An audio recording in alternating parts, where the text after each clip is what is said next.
안녕하세요. 리엔딩 부동산입니다. 부동산을 오래 하면서 듣는 질문 가운데 가장 많은 질문이 어떻게 하면 좋은 집을 잘 살 수 있느냐입니다. 많은 사람들이 집을 구매할 때 가격에 너무 비중을 많이 두는 것 같습니다.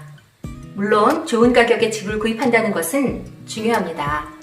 하지만 집을 싸게 사는 것보다 첫 번째 우선순위는 나와 가족에게 적합하고 좋은 집을 찾는 일이며, 두 번째는 투자 가치를, 세 번째는 집을 파는 경우 쉽게 팔 수 있는지를 고려하셔야 합니다. 이번 시간에는 좋은 집을 찾는 데 있어서 집의 구조와 형태 면에서 살펴보도록 하겠습니다.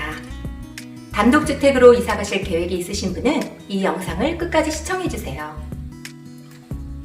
집의 구조는 좋은 집을 찾는 데 중요한 요소입니다.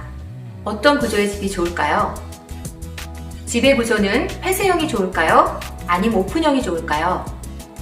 최근의 경향은 부엌과 거실이 하나의 공간처럼 오픈된 집이 대세입니다.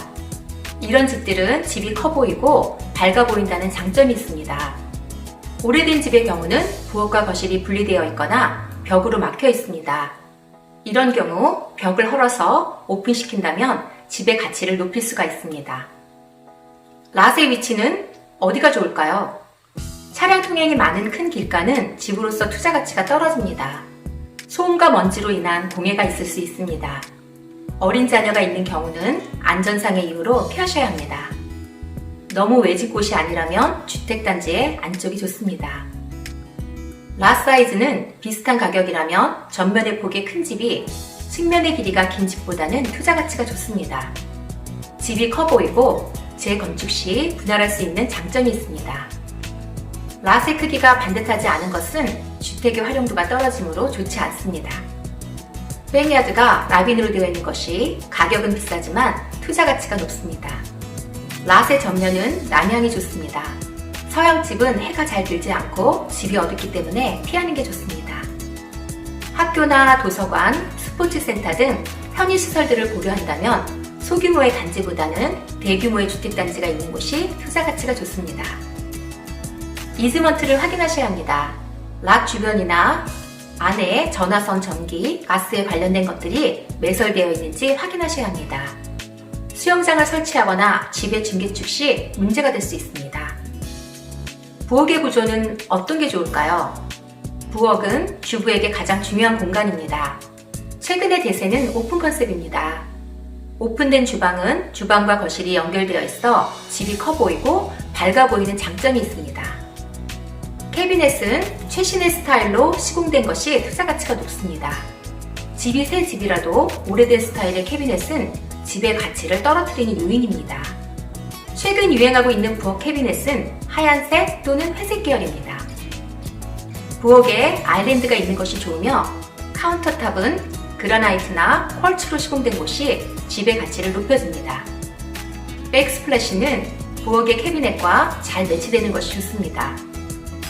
부엌 바닥의 타일은 작은 타일보다는 큰 타일이 부엌을 크게 보이고 고급스러운 느낌을 줄 수가 있습니다. 부엌의 바닥이 하드우드나 라미네이트로 시공된 부엌은 습기의 약함으로 좋지 않습니다. 레노베이션은 아주 특출나게 잘하지 않았다면 무난하고 평범한 것이 좋습니다. 너무 특이하거나 구색이 맞지 않게 레노베이션한 부엌은 피하는 것이 좋습니다.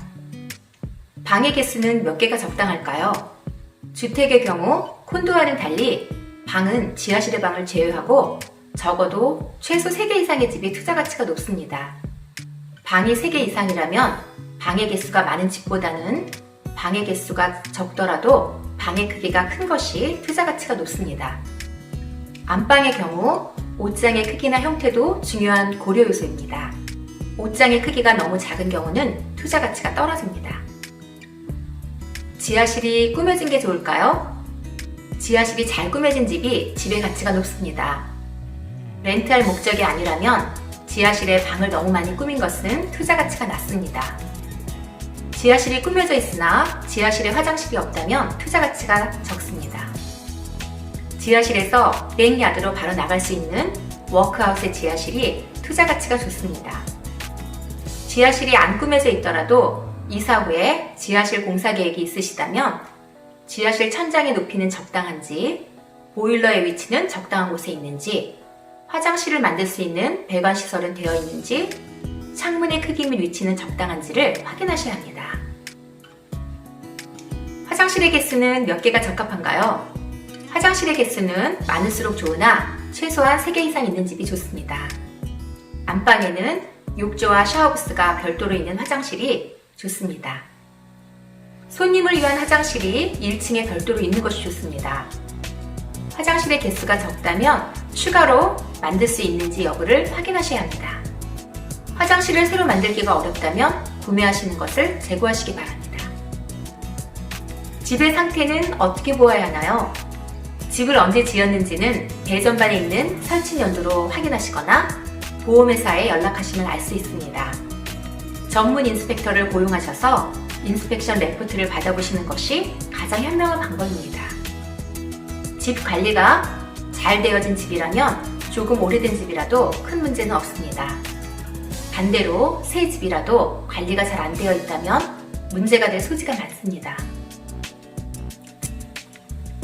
집을 볼 때 쉽게 고칠 수 있는 집은 그리 문제가 되지 않지만 집에 구조적인 문제가 있는 것은 고려 대상에서 제외하는 것이 좋습니다. 특히 습기가 심하거나 곰팡이 냄새가 나는 집은 피하는 게 좋습니다. 단열재와 방음을 위한 시공이 잘 되어 있는지도 확인하셔야 합니다. 지붕도 언제 새로 했는지를 확인하셔야 추가적인 비용을 절약할 수 있습니다. 가전제품의 브랜드가 중요한가요? 오래된 가전제품이나 저가의 가전제품은 집의 가치를 떨어뜨리는 요인 중 하나입니다. 브랜드 네임이 있고 최근 모델의 스테인레스 가전제품은 집의 분위기를 고급스럽게 해주기 때문에 투자 가치가 좋습니다. 특히 주방용 가전제품은 집을 팔 때 바이어의 중요한 선택 기준이 됩니다. 에어컨이나 보일러는 오래되지 않은 것이 좋습니다. 일반적으로 에어컨이나 보일러의 수명은 15년 정도입니다. 세탁실은 어디에 있는 것이 좋을까요?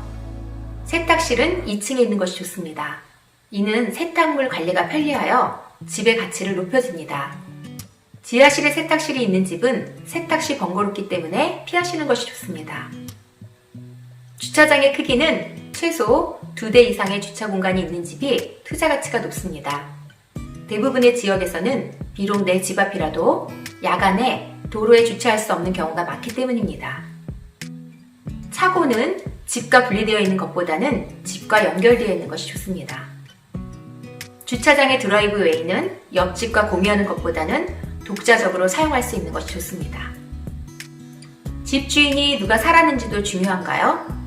집주인이 누구냐에 따라서 집의 상태가 달라지기 때문에 중요한 고려 요소입니다. 중국인들이 살았던 집들은 대부분 집을 팔기 전에 저가의 재료로 눈에 보이는 것만 레노베이션을 한 경우가 많아서 이사 후 많은 문제점이 발견될 수 있습니다. 인도나 중동 사람들이 살았던 집은 관리가 전혀 안 된 경우가 많아서 이사 후 수리비용이 드는 경우가 많습니다. 애완동물을 키웠던 집보다는 안 키웠던 집이 좋습니다. 애완동물을 키운 집들의 마루나 카펫은 대부분의 경우 손상이 많습니다. 지금까지 집을 찾는 요령에 대해서 간략하게 살펴보았습니다. 궁금하신 점 있으시면 댓글로 올려주시면 감사하겠습니다. 좋아요와 구독은 좋은 컨텐츠를 만드는 데 큰 힘이 됩니다. 감사합니다.